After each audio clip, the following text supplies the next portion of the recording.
ঢেকিয়াজুলি সমষ্টিৰ অন্তৰ্গত তিনিখৰীয়া চাহ বাগিচা ধুমুহাত ক্ষতিগ্ৰস্ত লোকসকলে দেওবাৰে তীব্ৰ প্ৰতিবাদ সাব্যস্ত কৰে। যোৱা 17 এপ্ৰিল তাৰিখে নিশা তীব্ৰ বেগত অহা ধুমুহা আৰু ধাৰাসাৰ বৰষুণৰ ফলত শোণিতপুৰ জিলাৰ অন্তৰ্গত তিনিখৰীয়া চাহ বাগিচাত 25টাকৈ পৰিয়ালৰ বিস্তৰ ক্ষতিসাধন হৈছিল। 17 এপ্ৰিলৰ নিশা আনুমানিক 1 বজাত প্ৰচণ্ড জোৰেৰে অহা ধুমুহা আৰু ধাৰাসাৰ বৰষুণৰ ফলত তিনিখৰীয়া চাহ বাগিচাৰ 25টাকৈ পৰিয়ালৰ ঘৰ-দুৱাৰ, গছ-গছনি ভাঙি তছনছ কৰিছিল। উল্লেখ্য যে তিনিখৰীয়া চাহ বাগিচাৰ বাসিন্দা ক্ৰমে দানিয়াল পুৰ্তি, মাটিউ ধানিৱাৰ, বিজয় মুণ্ডা, বেনিডিক পুৰ্তি, সোমা জজৱাৰ, কুমাৰী টুৰি, কুবাই জজৱাৰ, ফ্ৰান্সিছ জজৱাৰ, ৰাজেশ জজৱাৰ, বিশান জজৱাৰ, ভদ্ৰেশ্বৰ ডুংডুং, বিৰজু ভূমিজ, বুৱাছ জজৱাৰ, টিনা তপ্ন, অশোক টুৰি, ধৰম ভূমিজ, পুনেশ্বৰী জজৱাৰ, এলিজাবেথ তাঁতী, ডমনিক তপ্ন, বলৰাম ভূমিজ, চেঙানী ডুংডুঙৰ লগতে কেইবাখনো চৰকাৰী আৱাসগৃহ ভাঙি 25টাকৈ পৰিয়ালক গৃহহীন কৰিছিল।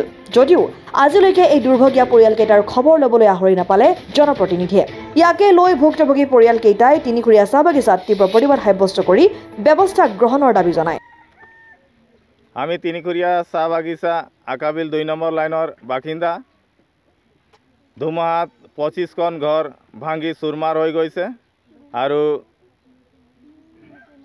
সেইকাৰণে আমি প্ৰতিবাদ চৰকাৰক কৰিছোঁ সমূহ ৰাইজে মিলি, যাতে আমাৰ ভঙা ঘৰত আমাৰ থকা খুবেই অসুবিধাৰ সন্মুখীন হৈছে আৰু এই বৰষুণৰ বতৰত।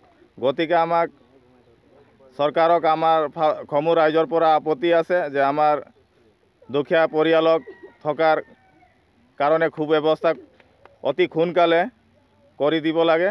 তাৰ বাবে আমি প্ৰতিবাদ সাব্যস্ত কৰিছোঁ। ঢেকিয়াজুলিৰ পৰা প্ৰশান্ত বৈশ্যৰ ৰিপৰ্ট, অসম আদিত্য।